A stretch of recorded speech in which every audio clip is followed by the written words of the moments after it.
Ah, c'est la première fois que vous êtes côte à côte comme ça. Je suis pas très à l'aise. Moi non plus. C'est Je un suis pas copain. méga à l'aise là. Bon, qui commence? T'as besoin de ton heure de gloire, c'est ça? Ouais, c'est ça. Allez, Allez, je Julien. démarre. Avec une BD. Alors, je vois Batman avec un masque. Il y a une histoire de masque un peu là-dedans, mais c'est pas vraiment la même chose. Ça s'appelle Au revoir là-haut. Pour ceux qui aiment la littérature, ils reconnaîtront le titre du prix Goncourt 2013 que Pierre Lemaitre avait obtenu. Pierre Lemaitre a adapté son roman en bande dessinée. Il a demandé à Christian Demeter de son trait de crayon pour pouvoir illustrer ce livre. L'histoire, elle est pas banale et en même temps elle est triste. On est à la fin. Moi, je vais le montrer à la caméra, voilà. On est à la fin de la Première Guerre mondiale, donc 14-18. On est dans la période de ce qui s'appelle la démobilisation. Mais pour autant, le tout début de l'histoire se situe dans les tranchées, avec un lieutenant un peu zélé qui va envoyer deux soldats sur le front, direction les tranchées allemandes. Ces deux soldats se font tuer, ce qui met en rogne l'ensemble des soldats qui accompagnaient finalement ces deux soldats-là. Ils décident de se venger, donc ils partent aussi au front. S'ensuit évidemment la boucherie que la guerre peut donner, que ce soit pendant la guerre 14-18 ou encore les guerres qu'on peut avoir aujourd'hui. Et on va après s'attacher sur deux personnages qui partent au front, dont un qui va se faire ensevelir par un obus, un autre qui le rattrape, qui le sort de son ensevelissement, je ne sais pas si on dit ça comme ça, Oui. et qui va le sauver, sauf que le gars se prend une balle dans la mâchoire, devient défiguré. À partir de là, l'histoire commence. Et on est dans un hôpital. On suit ces deux personnages, Albert Maillard et Édouard Péricourt. Édouard Péricourt est celui qui est complètement défiguré, sauf qu'il ne s'en aperçoit pas au départ. Il est dans un hôpital. Il crie, il hurle à la mort parce qu'évidemment... Il a mal. Il a mal, puis il est entièrement défiguré. Et il se voit dans le miroir. Et là, c'est évidemment l'angoisse. Il ne veut pas retourner chez lui. En dehors de l'histoire même, après, je vais vous raconter un petit peu l'intrigue qui est rigolote dans cette histoire terrible.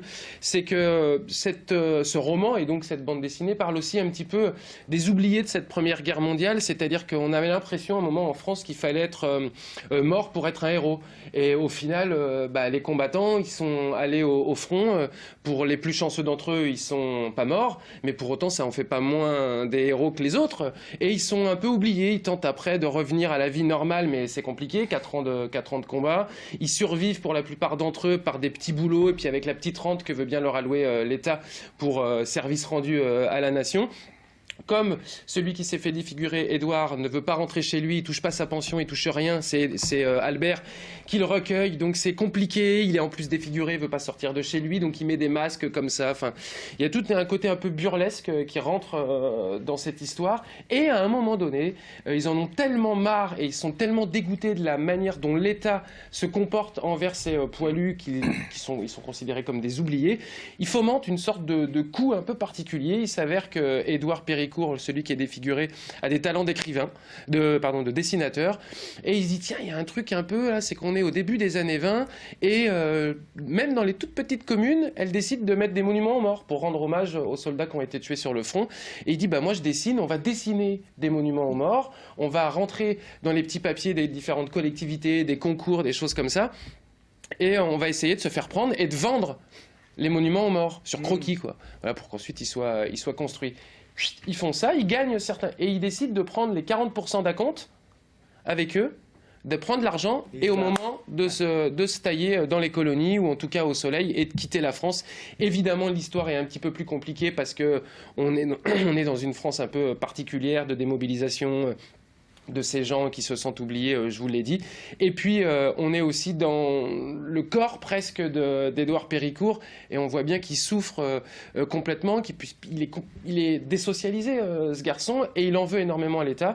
Et ensuite, ils vont rencontrer une petite gamine qui a 12 ans, qui va se prendre d'amitié d'Édouard, et qui va les aider à monter ce coup fourré. Après, il y a des histoires familiales, et je dévoile pas tout, évidemment, de cette bande dessinée. Ceux qui ont aimé le roman Au revoir là-haut, prix Goncourt, c'est quand même pas rien, aimeront aussi cette bande dessinée. Ceux qui n'ont pas envie de lire de roman parce qu'il n'y a pas d'image, ils pourront tout simplement lire cette bande dessinée et se faire happer par cette histoire terrible de ces deux personnes et de ces deux soldats, mais qui englobe plus largement tous les poilus de l'époque. C'est franchement une très très chouette bande dessinée, une adaptation. Une adaptation, c'est pas toujours facile, c'est pas toujours réussi. Pierre Lemaitre, lui, quand on lui a demandé de l'adapter, il a dit ok, mais c'est moi qui gère le scénario. C'est ce qu'il a fait. Il en a fait une BD voyez par exemple cette planche. Je l'ai déjà montré, mon petit. Ah pardon, il y a très peu de bulles, il y a très peu de dialogue. On est vraiment pris dans une ambiance très particulière et c'est le dessin qui montre finalement que cette vie-là était extrêmement compliquée après la Première Guerre mondiale et après le service rendu à la nation. Il en parle bien. Merci Julien. Il en parle longuement Vous avez par vu, contre. voilà, la technique. Hein, il prend tout le temps, comme ça il y a C'est pour ça que je démarre en premier. Alors moi c'est exactement l'inverse, il était dans le passé, je suis dans le futur, son personnage porte un masque sur le bas du visage, le mien c'est plutôt sur le haut, et ces personnages ont été un peu usés par la guerre, le mien est un peu va-t-en-guerre. Je vous parle d'un truc qui s'appelle Batman The Dark Knight Returns, et en fait c'est le retour de Batman. On est dans un futur proche, et en fait Batman a arrêté ses activités parce qu'il était blessé, puis un peu vieux et tout machin, donc il n'existe plus, il a pris sa retraite, et malgré tout le monde va pas super bien, il y a des guerres des gangs un peu partout dans Gotham City. Et puis politiquement c'est un peu discutable ce qui se passe aussi, et finalement il va choisir de reprendre les armes, et le terme est assez bien choisi, on reviendra là-dessus juste après. En fait du coup c'est le retour de ce Batman dans ce monde qui ne va pas très bien, et à qui il va décider de mettre une grande claque dans la gueule. C'est un peu grossier dit comme ça, mais c'est exactement la philosophie de cette histoire. Alors ce bouquin est sorti en 1986 pour la première fois, et il fait partie avec Watchmen de ces deux bouquins qui ont révolutionné les comics et qui ont permis de lancer une nouvelle ère. On a lancé le Dark Age, les comics sont rentrés dans l'âge adulte en 1986, notamment avec The Dark Knight Returns. C'est écrit par Frank Miller, qui est un personnage un peu lui aussi va-t-en-guerre et qui aime bien résoudre ses problèmes à grands coups de claque dans la gueule. C'est plutôt le genre de type qui va tirer d'abord avant de discuter. Donc c'est vrai qu'il y a, voilà, on a un personnage qui est typique. Ça pourrait être une sorte de l'inspecteur Harry, vous voyez, ce flic un peu comme ça qu'on a vu dans les films. Donc c'est une version un peu comme ça aussi de Batman qui va y aller. Évidemment, on va rencontrer Wonder Woman vieillissante, un Superman vieillissant avec qui il va devoir se bagarrer. C'est très sombre, c'est très adulte comme littérature, contrairement à ce qu'on pourrait s'attendre en lisant un truc de Batman. Et puis je sais que vous êtes assez friand d'histoire complète, et donc mon petit Olivier, c'est une histoire complète, vous n'aurez pas besoin d'attendre la suite. C'est bien. Voilà, vous pourrez uniquement consommer ce Batman The Dark Knight Returns qui est sorti chez Eagle Moss. Ça vous coûte 13 € ce bouquin-là, et c'est dispo partout chez vos marchands de journaux. Et ça donne envie de le lire. J'espère. Merci infiniment, Matt. Vous les avez appréciés tous les deux, hein? Vous choisissez lequel? Le livre?